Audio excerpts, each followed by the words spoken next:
বেসন দিয়ে এবারে ঝিঙেগুলোকে আমি ভাজছি একদম মিডিয়াম আছে। আমার ঝিঙে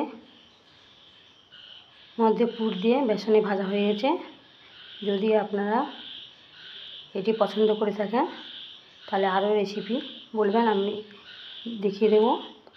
এবং যদি ভালো লাগে আপনারা চ্যানেলটি লাইক, কমেন্ট এবং সাবস্ক্রাইব করবেন। দেখুন আমি বানাবো ঝিঙে আর বেসনের বড়া।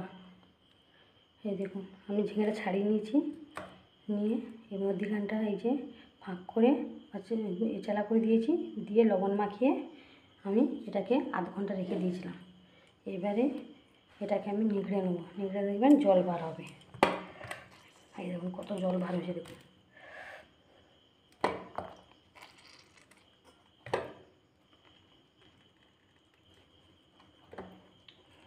যেহেতু লবণ মাখিয়ে রেখেছিলাম তাই এটা থেকে এত জল বেরোচ্ছে, তাহলে বেসন দিয়ে ভাজতে সুবিধা হবে। আর এর জন্য এই বেসনের মধ্যেখানে পুর দেওয়ার জন্যে এখানে আমি সর্ষে আর পোস্ত বেটে নিয়েছি, হলুদ গুঁড়ো, লঙ্কা গুঁড়ো, লবণ মাখিয়ে নিয়েছি।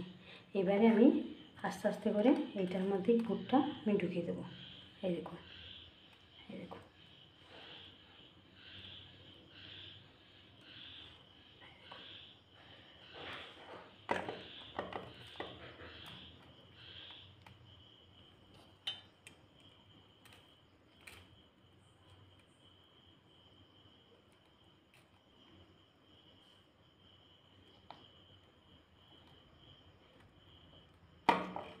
এইভাবে আমি সবগুলো পুর ঢুকিয়ে নেব। এই দেখুন প্রতিটা ঝিঙের মাঝখানে পোস্ত আর সর্ষে বাটার পুর দেওয়া আছে। এই দেখুন প্রতিটা, এই দেখুন। এইবার আমি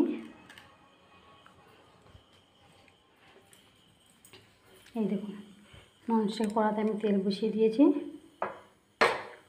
এবার আমি একে একে বেসন দিয়ে ভাজা হচ্ছে। আর এখানে চারটে ভাজা হয়ে গেছে, চারটে ভাজা হয়ে গেছে আর এখানে ভালো চলছে।